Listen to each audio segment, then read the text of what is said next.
No one knows how the book survived. In 1291, as Acre burned and the last Templars were slaughtered in the tunnels beneath the city, a dying knight pressed his fingers into a wound and wrote his final confession in blood-red ink. Not a prayer. A warning. 7 centuries later, a young history professor opens the same book in her apartment. The pages are stained. The ink is dark and fresh. She knows the Siege of Acre from textbooks, the collapse of the walls, the death of Grand Master Guillaume de Beaujeu, the last stand of the order. But textbooks don't mention the screams beneath the stones. They don't mention the tunnels. They don't mention what was carried out, or what was left behind. As she reads, details appear that no chronicler recorded. Names that vanished. Rituals never written. Horror described with the precision of someone who was there. How could a dying man describe what history erased?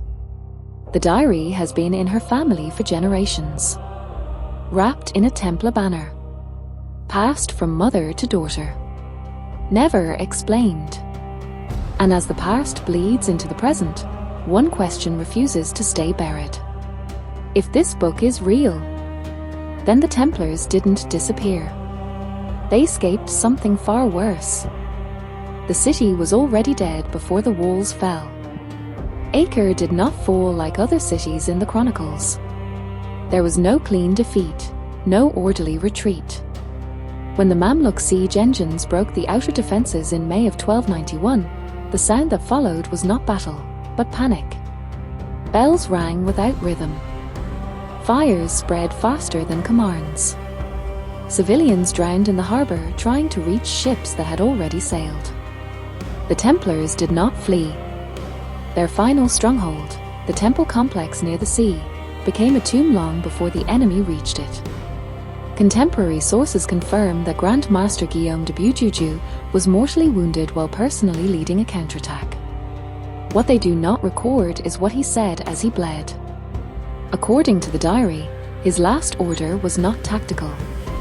Seal the lower ways. What must leave, leaves now. What must remain, remains forever. Beneath Acre existed tunnels older than the Crusades, Roman foundations, expanded by Templars over decades.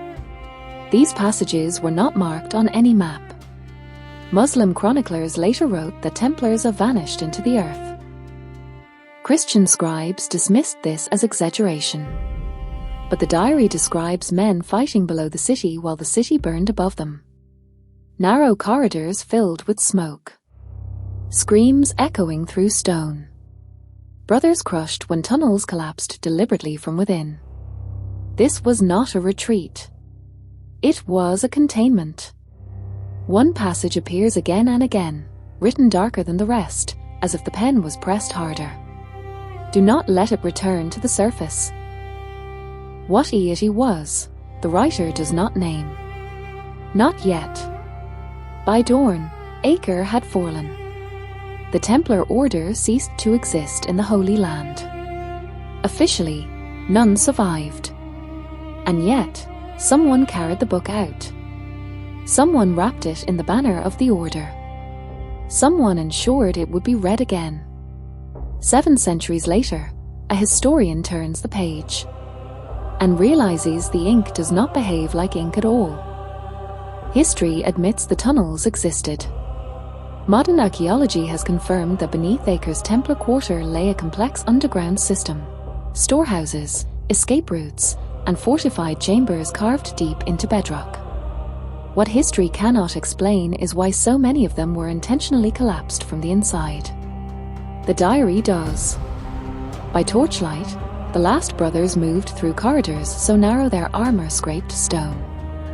Chests were carried first, heavy, sealed, marked with red crosses and symbols that do not appear in any known Templar inventory. Gold is mentioned only once, almost dismissively. The metal does not matter. The burden is knowledge. A small group was chosen to reach the harbour through a submerged passage known only to the Grand Master and 3 others. Their task was evacuation, not of men, but of objects. Relics? Possibly. But the descriptions do not match the Ark, the Grail, or any artifact beloved by legend. One chest is described differently. It was not opened. It was listened to. The writer notes that when the torches dimmed, something inside responded, wood creaking from the inside, as if pressure shifted. One knight refused to carry it. Another dropped it and began to pray in a language the writer did not recognize. Those who reached the ship were ordered never to speak of what they had seen. The tunnels behind them were collapsed with fire and force, burying brothers alive. Not to save the order. To seal something in. Centuries later, the historian pauses on a margin note written smaller than the rest. If the tunnels are breached again, the vow is broken. She checks the date. The note was added after the Siege of Acre, which means the diary did not stop there. Guillaume de Beaujeu did not die immediately. Official records state he was struck by an arrow beneath the arm, an old wound, reopened. The diary confirms this, but adds something far more unsettling. The wound was not fatal at first. He lived long enough to give one final command, spoken not to soldiers, but to witnesses. The writer describes the Grand Master seated against a shattered pillar, blood soaking the white mantle, his breathing slow and controlled, as if pain no longer concerned him. Around him, the tunnels trembled from explosions above. The order is already dead, a Beaujeu said.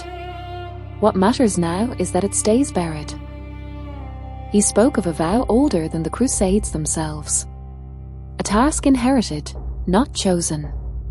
The Templars, he claimed, were never guardians of a treasure, but jailers. What they protected was not holy in the way pilgrims believed. The diary records a moment of doubt. One knight asked why this truth had never been written. Beaujeu answered, "Because ink fades. Blood remembers." He ordered a final sealing of the deepest chamber. Not with stone alone, but with symbols carved into the walls, marks the modern historian instantly recognizes. Variations of signs later condemned as heretical during the Inquisition. Symbols never officially linked to the order. As the chamber was sealed, something inside screamed. Not a voice. A pressure. A vibration felt in the bones. The Grand Master made the writer swear an oath. The record would survive, but the location would not. The diary would pass through bloodlines, hidden in plain sight, until the world forgot what to fear. Beaujeu died shortly after. His body was never recovered. In the present, the historian closes the book, hands shaking. She realizes something that no scholar has ever proposed. The Templars did not lose Acre. They abandoned it. And whatever they sealed beneath the temple was never meant to be found again. After the fall of Acre, something deeply unnatural happened. Victors count the dead. Chroniclers list prisoners. Graves are dug. But in Acre, there are no confirmed mass graves of Templars. Muslim historians of the time note an anomaly: weapons abandoned, armor scattered, blood everywhere, yet fewer bodies than expected. One chronicler wrote that the Franks were swallowed by the earth. Later translators softened the phrase. Historians called it chaos. The diary calls it protocol. According to the writer, no effort was made to recover the dead from the lower tunnels. Brothers who fell below were left deliberately. The collapses were not accidents, they were calculated. Certain chambers were sealed with living men inside. Why? Because death was part of the vow. Those who remain become the lock. The historian pauses on this line. She rereads it aloud. It does not read like metaphor. The diary describes something even more disturbing. After the city fell and the Mamluks searched the ruins, they avoided the temple complex at night. Guards reported sounds beneath the stones, low, rhythmic, like breathing through rock. Horses refused to pass certain areas. No investigation followed. Silence was easier. Back in the present, the historian cross-checks the claim. She finds a forgotten 19th century excavation report, abandoned after workers reported dizziness, panic, and unexplained vibrations underground. The site was sealed again. Officially, for safety reasons. Unofficially, because someone remembered the vow. The Templars did not leave bodies behind because bodies raise questions. They left absence. An absence is harder to challenge than evidence. The diary's final line in this section is underlined twice. If no one sees the grave, no one asks what guards it. The diary does not follow kings or battles after Acre. It follows blood. After the fall, the record becomes fragmented, names replaced by symbols, dates skipped entirely. But one thing remains consistent. The book never stays in one place for more than a generation. It moves when wars begin. It disappears when authorities start asking questions. Always through women. The historian notices this pattern late at night, surrounded by photocopies and family records. Every confirmed custodian of the diary, wives, daughters, widows, vanish quietly from public history. No monuments. No accusations. No trials. Her own family fits the pattern perfectly. Two sisters appear repeatedly in the margins of the diary across centuries. The older one always marries, changes her name, dissolves into normal life. The younger remains, unmarried, unnamed in official records, carrying the book. A safeguard. In her grandmother's generation, there were two sisters as well. The older died young. The younger kept the diary locked away, never explaining its origin. Now the historian understands why her own mother never spoke of it. The vow was not to protect the order. It was to ensure that only one person at a time carried the knowledge. The line ends with her. She is the last one with the name. As she turns the pages, something changes. The red ink begins to bleed slightly, almost responding to her touch.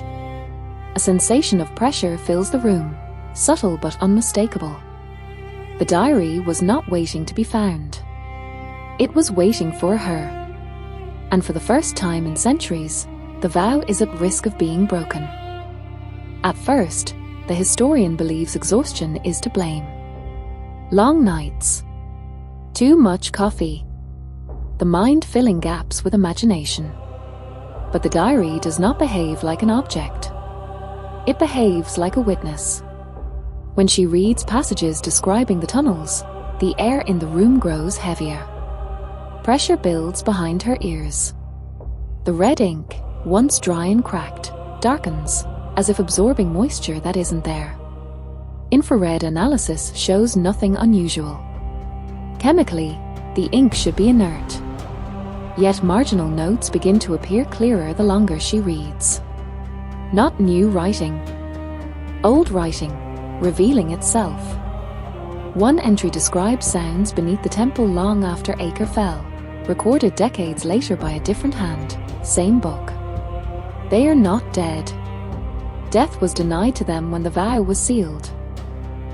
The historian cross-references the symbols carved in the tunnels with medieval demonology, early alchemical texts, and forbidden marginalia condemned by the church. A pattern emerges, the markings are not summoning symbols. They are binding structures. The Templars were not dealing with a demon in the theatrical sense. What they sealed was described as a presence, something that distorts space, memory, and time. Something that does not travel, but waits. And the diary reacts strongest when she reaches the final section. The handwriting changes again, sharper, urgent, uneven. If you read this without preparation, you are already too close. Her phone loses signal. The apartment grows unnaturally quiet. No traffic. no wind. The sensation she felt in the tunnels, described by the writer, now fills her chest. The book was never meant to be studied. It was meant to be kept asleep. The final pages contain no history. They contain instructions. The diary reveals why the Templars truly vanished from the East. They did not retreat to Europe with secrets and gold. They fragmented. They dissolved deliberately. Because an order can be hunted, a vow carried through blood cannot. The tunnels beneath Acre were designed as a prison that feeds on attention. Memory weakens it. Silence strengthens the seals. Every excavation, every question, every documentary chips away at what was built to last forever. And now, for the first time in 700 years, someone has read the entire confession. The historian realizes the final horror too late. The diary does not warn against opening the tunnels. It warns against remembering them correctly. She understands why the bodies were never recovered. Why the dead were left inside. Why women carried the book, one at a time. Why the line must end. The last sentence in the diary is written in ink so dark it appears black. When the last keeper understands, the gate will either be sealed or replaced. She closes the book. Outside, somewhere far from Acre, but directly beneath stone and earth, something shifts. And history, once again, prepares to forget.